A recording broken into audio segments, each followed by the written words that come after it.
Estamos iniciando mais um programa Roda de Conversa, uma rede de apoio à comunidade escolar. Hoje nós estamos falando com a doutora Nique Rebelo Assede Machado, promotora de justiça da tutela da infância e da juventude da cidade de Campos de Goytacazes. Vamos falar hoje sobre um tema que vem afligindo o coração de todos os pais, que vem acontecendo na internet e colocando em risco a vida de nossos filhos. Como que os nossos filhos estão sendo puxados pelos crimes que estão acontecendo na internet? Vocês têm acompanhado quantas crianças e jovens estão sendo envolvidos e condenados por crimes absurdos que temos acompanhado na internet? Sobre isso que nós vamos conversar com a doutora Nique hoje, tendo a orientação da promotora de justiça sobre os cuidados que precisamos ter com os nossos filhos em nossas casas. Doutora Nique, seja muito bem-vindo. Obrigado mais uma vez por nos atender. Obrigada, eu acho que é extraordinária essa oportunidade de contato direto com os pais por um canal tão amplo, né, de forma a levar o máximo de informações para lidar com um tema tão relevante e desafiador como esse. Muito obrigado. E como sempre, vamos direto ao ponto. Aqui nós temos hoje o tema que nós vamos falar, é o lado oculto e perigoso do acesso infantil à internet. E entre algumas pesquisas que nós fizemos, a primeira pergunta: quais são os crimes mais comuns que as crianças, como vítimas de ambiente online, e como os pais podem identificar sinais de que seus filhos podem estar passando por algo assim?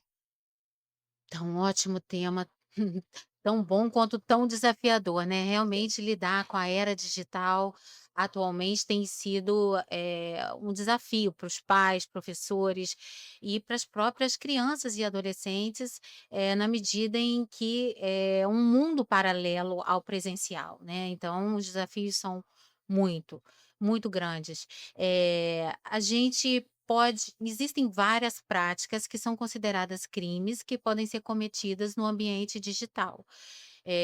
A gente pode falar de algumas que são as mais comuns, como, por exemplo, o aliciamento sexual de crianças e adolescentes, né, que previsto no Estatuto da Criança e do Adolescente como crime e que consiste na prática de um processo de manipulação, né. A pessoa, normalmente um adulto, mas até pode ser praticado também por um adolescente, se utiliza de um perfil falso, se identifica com outras características das reais, justamente para criar um elo de confiança com crianças ou adolescentes, com o fim, o objetivo é de satisfazer a lascívia ou praticar algum tipo de ato libidinoso. Então, num primeiro momento, ele não deixa isso claro, né, o autor do crime, ele vai ali com um, 2, 3, vários contatos, às vezes isso leva meses, até que ele, depois de ter a certeza de que conseguiu alcançar esse elo de confiança com a criança ou adolescente, então ele parte pra ação, e essa ação pode ser as mais variadas possíveis, desde o pedido de fotografias, por exemplo, de partes íntimas, de crianças, desnudas, até mesmo o agendamento de encontros, né. A gente tem aqui, há pouco tempo, divulgado na cidade nossa aqui de Campos, é o caso de uma adolescente, foi divulgado nos meios de comunicação, que, manteve contato com um outro supostamente um outro adolescente, por vários meses, e até que agendaram um encontro e ela foi ao encontro dele. Quando ela chegou, ele não era um adolescente, ela foi levada para um ambiente, isso tem algumas semanas, ela foi levada para um ambiente, uma casa onde ela foi drogada, ela foi violentada sexualmente, ela ficou desaparecida, os pais precisaram fazer um registro de ocorrência para localizar, né, e foi encontrada submetida já a atendimento médico, psiquiátrico e tudo mais, porque confiou num perfil falso, né. Então, esse é o mecanismo que muitos se utilizam para alcançar, a vítimas, crianças e adolescentes e obter, essa prática, eh, que merece todo o nosso repúdio, né. Outro crime muito comum no ambiente digital é o cyberbullying, né, que nada mais é do que o bullying que a gente conhece, principalmente nas escolas, mas que pode, né, pode acontecer em outros espaços, que consiste na conduta repetida de uma pessoa, de um grupo de pessoas, no sentido de intimidar, amedrontar, gerar sofrimento numa pessoa específica. Esse é o objetivo daquele que pratica o bullying, né? Provocar medo, sofrimento, intimidação, constrangimento a uma pessoa específica. Então, quando isso acontece na internet, né, nas interações sociais, em qualquer que seja essa interação, rede social, aplicativos, joguinhos, muitas vezes, isso é considerado crime. Desde o ano passado, né, a gente teve promulgada uma lei que prevê a prática do bullying como crime. E quando ele acontece no ambiente digital, ela ainda é considerado mais grave, porque o grau de exposição da pessoa que sofre o constrangimento, a humilhação, o sofrimento do bullying ainda é maior, né, então a consequência legal também é maior. Temos também crimes de exploração sexual, extorsão sentimental, assim chamado, em que o autor do crime muitas vezes se vale dessa confiança, às vezes ele é um outro crime praticado em conjunto com o crime, do aliciamento sexual. Quando o abusador, o autor do crime já tem, por exemplo, fotos, né, da criança ou do adolescente, e aí ele faz uma espécie de chantagem com os pais ou com a própria criança, amedrontando a criança que vai entregar aquelas fotos para os pais, que vai contar aos pais, porque aí é que ele se revela realmente, e a criança apavorada acaba se mantendo em silêncio, acaba se submetendo àquele constrangimento.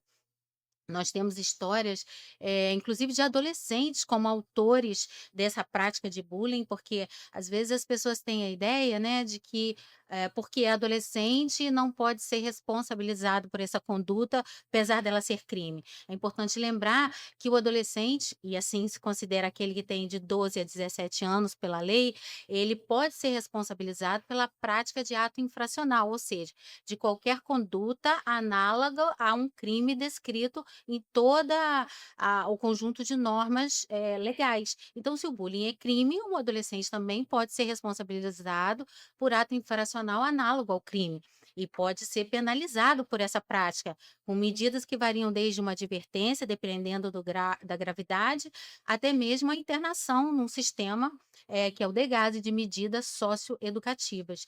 Então, a gente tem aí notícias de casos em que alguns adolescentes com baixa autoestima acabam sendo atraídos por algumas plataformas da chamada dark web, né, e passam a integrar grupos de outros adolescentes e até jovens que impõem um grau de subjugação mesmo a crianças que, num primeiro momento, acabam confiando e depois entendem o que aconteceu e se tornam meio que algumas plataformas, essas pessoas que são subjugadas são chamadas mesmo de escravas, né, e se submetem a vários tipos de comportamentos ali, para não serem descobertas, muitas vezes, pelos pais e tudo mais. Comportamentos humilhantes, degradantes mesmo. Então, todos esses crimes, assim como a pornografia, que é a comercialização, a circulação, o armazenamento de material pornográfico envolvendo crianças e adolescentes na internet, todos esses são crimes que merecem a atenção dos pais, né? Quando se entrega um celular na mão da criança, né, ou do adolescente, há que se ter a correta noção de que está se entregando o mundo, né? Hoje, colocar uma criança diante de uma tela que tem acesso à internet, sem supervisão, equivaleria a, por exemplo, pegar essa criança, colocar numa praça em que estão transitando pessoas do bem, pessoas, né, que não têm comportamentos adequados, praticam crimes, e deixar essa criança ali, abandonada, à mercê de qualquer coisa, né. Então, a ausência da supervisão dos pais no mundo digital equivaleria a esse tipo de abandono. Então são crimes gravíssimos, que impactam muito além do desenvolvimento natural e básico de toda criança, mas que deixam sequelas para todas as outras etapas da vida. Muito importante a senhora falar isso, né, um crime sério. Muitos pais não acreditam que seus filhos façam isso e não tomam conta exatamente desta ferramenta, como a doutora falou, que é o celular, no momento que você entrega seu filho. Não é só integrar, você colocar na mão dele uma ferramenta que está abrindo o mundo, como a senhora bem colocou, mas a sua responsabilidade de controlar tem que ser muito maior. Por quê? As coisas vêm acontecendo de tal forma, e como a maioria dos pais nunca vão pensar que seus filhos são capazes de fazer mal a alguém, e é aí que infelizmente dorme muito o perigo, e eles também começarem a entender que podem ser penalizados e devem ser penalizados sim, quando cometerem o crime, né, julgado e comprovado, porque aquelas pessoas que sofrem vão carregar para a vida inteira. Por mais que você faça um trabalho psicológico, a pessoa mude de cidade, mas a sua intimidade está marcada para a vida inteira. Infelizmente, são situações que você não tem como reverter, né. E na educação, o cyberbullying tem acontecido de uma forma gigante. E os pais também têm que entender que eles também serão responsabilizados por isso, né, porque muitas vezes as escolas comunicam aos pais do acontecido, e o pai acha que isso é uma brincadeira, é uma bobeira, é coisa de criança, né, que é só uma mensagenzinha na internet. Enfim, a sua fala se torna muito importante e poderosa para que os pais e seus filhos entendam da gravidade desse crime, que parece ser uma brincadeira, mas que levam pessoas a suicídios. Como nós temos diversos casos já relatados, principalmente de muitos jovens que não aguentam a pressão e a vergonha e acabam se suicidando. Então, eh, nós precisamos olhar a internet, e é muito difícil para nós, educadores, né, olharmos a internet como também uma ferramenta a favor do crime, que nós nunca gostaríamos de aceitar, mas é o que nós estamos vivendo, infelizmente, e crescendo mais e mais, e com essas plataformas que a senhora bem mencionou, e até hoje não conseguimos ainda aprovar uma lei que as controle ou a que as proíbam no país, sendo de livre acesso, né. Então, o que que a senhora acha dessa posição, primeiramente, da responsabilidade dos pais junto a seus filhos, em acharem que isso é uma mera brincadeira ou um crime muito simples, que pode ser respondido? E aproveito para checar a pergunta sobre essa falta de controle dessas plataformas, principalmente para as crianças.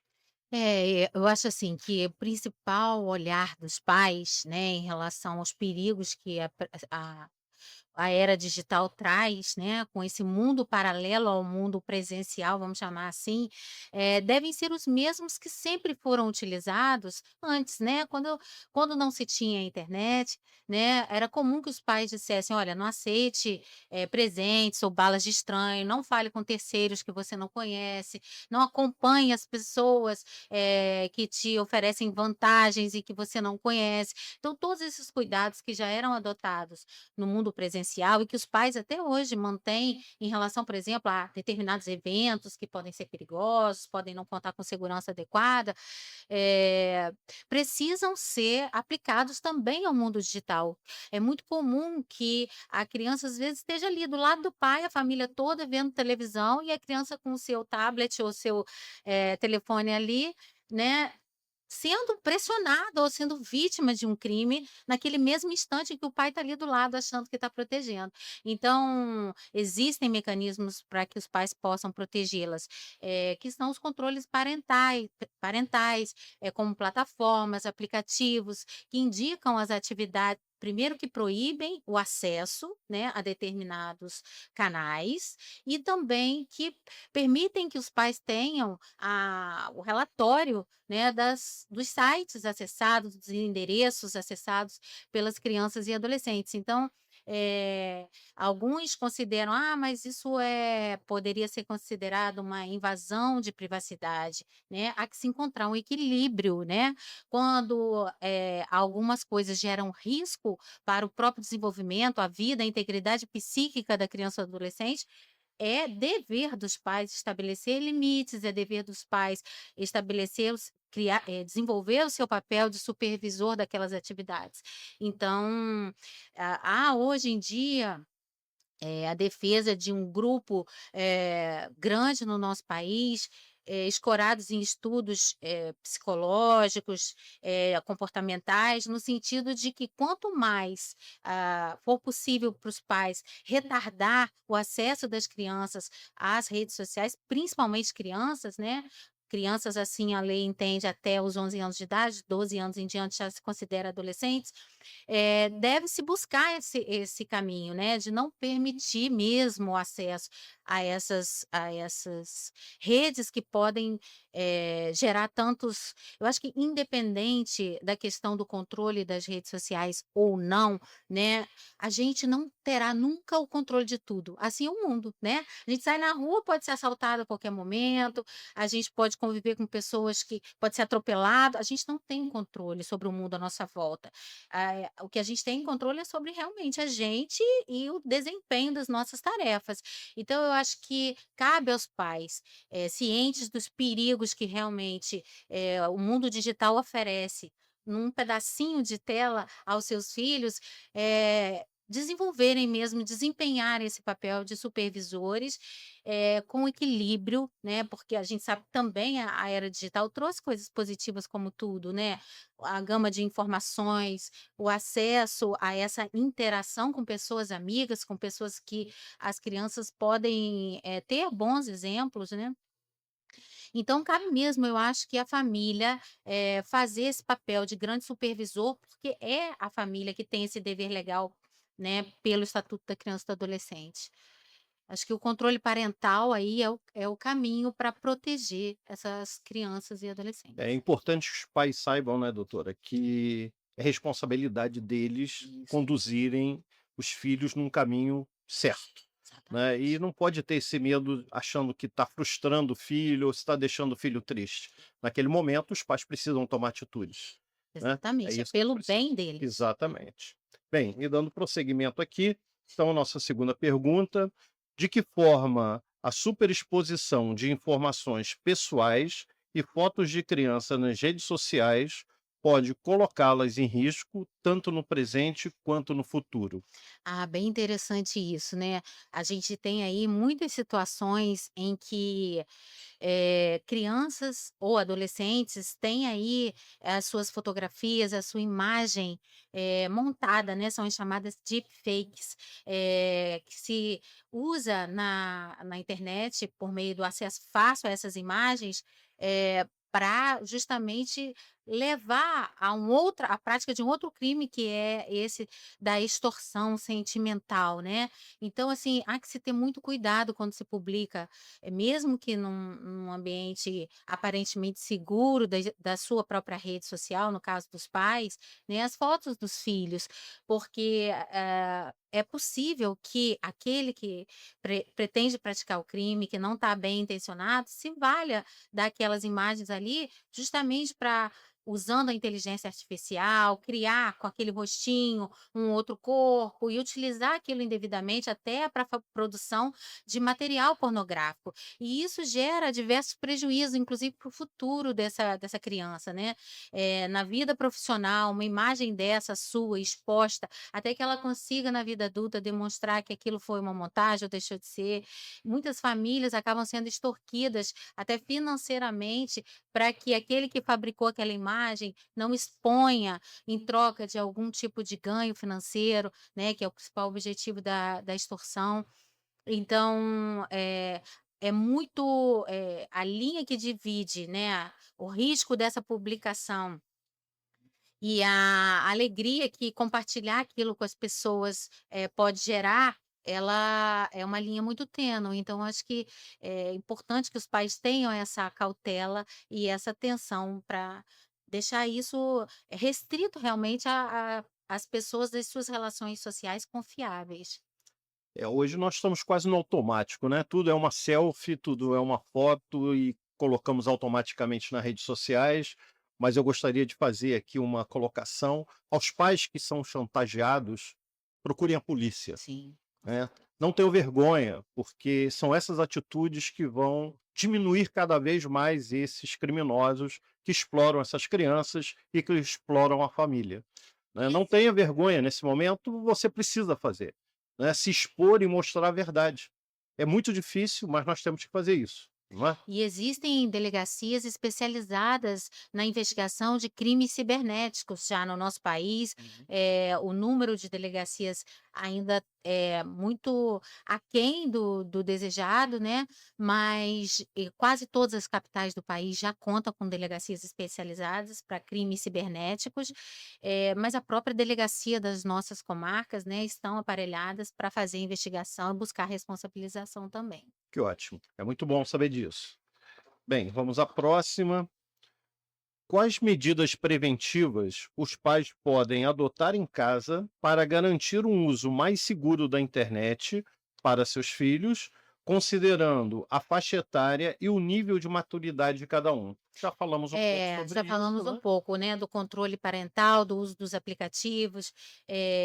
Existem muitos, sinais, né, às vezes, de que a criança está sofrendo algum tipo de, eh, crime ou de pressão social pelas redes, sociais, que se traduzem em comportamentos. Por exemplo, às vezes a criança acaba de usar o celular e passa a ter um comportamento que denota uma grande ansiedade, uma crise de pânico, uma crise de choro. Então, a atenção dos pais nesse sentido é importante.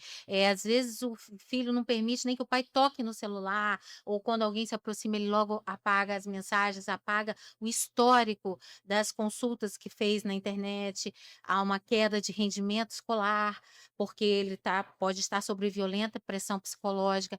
Então, estar atentos a esses comportamentos dos filhos, a gente viu há pouco tempo, ganhou visibilidade nacional uma série na Netflix, né, a adolescência, e que mostrava, sem, dar, o final da série, né, mas que ela tenta ilustrar exatamente essa realidade que a gente vivencia, dos desafios de lidar com a era digital, de um menino que vivenciava um mundo à parte na sua escola, que se refletia nas redes sociais e que os pais sequer imaginavam, né, que ele estava sendo, aliciado mesmo, né, por um grupo e sofrendo bullying e acabou reagindo violentamente, provocando danos irreparáveis.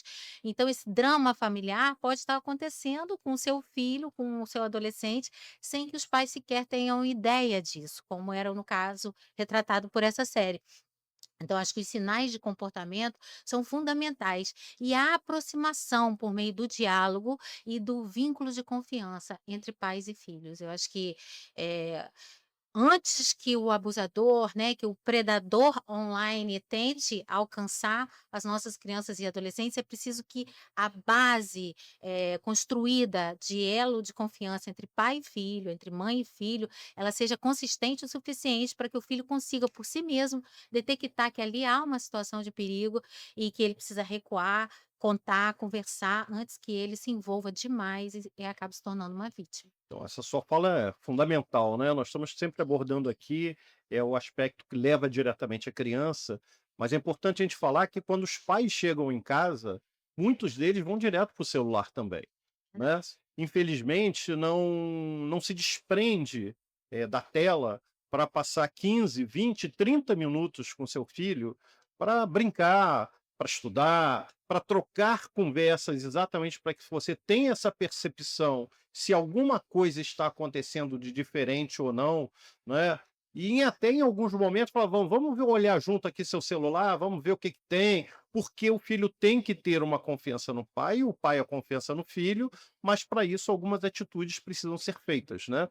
E como a senhora bem deu o exemplo da série, de adolescência, nós tínhamos ali uma caracterização de uma família relativamente violenta, mas que ao mesmo tempo acolhia, mas que o filho percebia e que a gente não quer falar o final de como será, ou para quem não viu, veja, né, É. porque realmente o que a mídia diz é uma série mais próxima que existe até agora dessa realidade, mas o fato é que a falta de diálogo dos pais em casa, principalmente, passa a ser um dos principais pontos desse trauma dessa criança, né.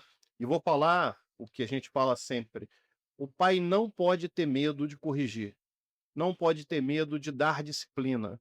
Então, se ele achar que a criança não vai usar o celular, não use o celular. Está na hora de dormir, está na hora de dormir. né? Nós fomos todos criados dentro desse contexto, né?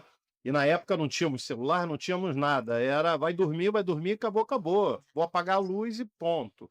Hoje nós temos pais que se sentem culpados quando fazem isso. É importante a gente deixar claro que eles precisam assumir a posição de pai, de mãe, de responsável. Criança é criança. Não tem a maturidade ainda para tomar as decisões independentes.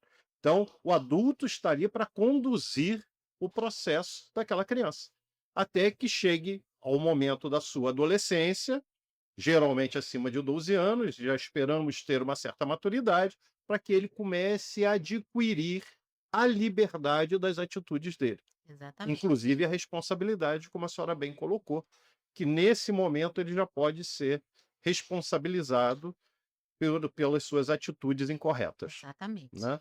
Então, queria só para fechar esse pensamento, dentro da promotoria, dentro dos casos que a senhora conhece, o quanto se reflete um pouco desse conflito familiar ou dessa falta dessa relação emocional, dos pais com os filhos e que acaba causando, eh, vamos chamar um crime, não sei se essa é a palavra certa, mas uma atitude incorreta de uma criança. Como é que a senhora vê essa disfunção familiar levando a criança a cometer alguns atos ilícitos?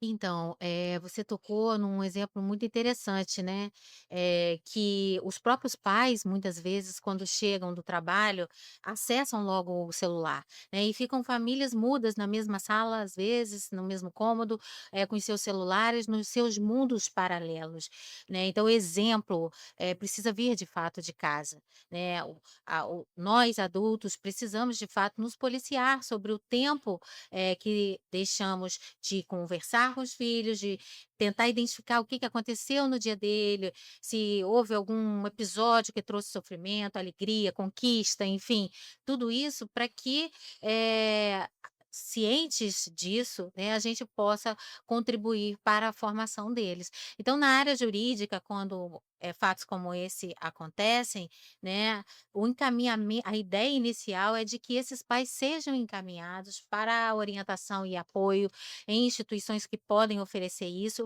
para que haja um reequilíbrio familiar, de todos os membros e a criança possa receber o necessário para o desenvolvimento adequado. Perfeito. Hoje recebemos aqui a doutora Nick, nos dando o prazer dessas orientações jurídicas, né, um tema que nos preocupa muito, não só como escola, mas como pai, como participantes da sociedade, né, tem nos chamado a atenção os inúmeros casos acontecendo na internet e, às vezes, ficamos tristes em achar que estamos perdendo essa briga, porque precisamos que os pais retomem o controle da disciplina, do limite para seus filhos. E com isso podem contar com a escola, porque a escola também está com esse compromisso. Mas muitas vezes não é o suficiente a escola. E eu costumo dizer, se o pai ou os responsáveis não fazem esse controle em casa, a escola vai ser sempre o bicho-papão da criança, porque nós vamos estar lá o tempo todo atento a que nada de errado possa acontecer. E se quando ele chega no ambiente, de casa e ele tem uma certa liberdade que a escola já não permite, o conflito começa ali. Ele começa a achar quem está certo, em casa ou a escola. E aí a gente pede sempre que os pais possam refletir sobre essa questão.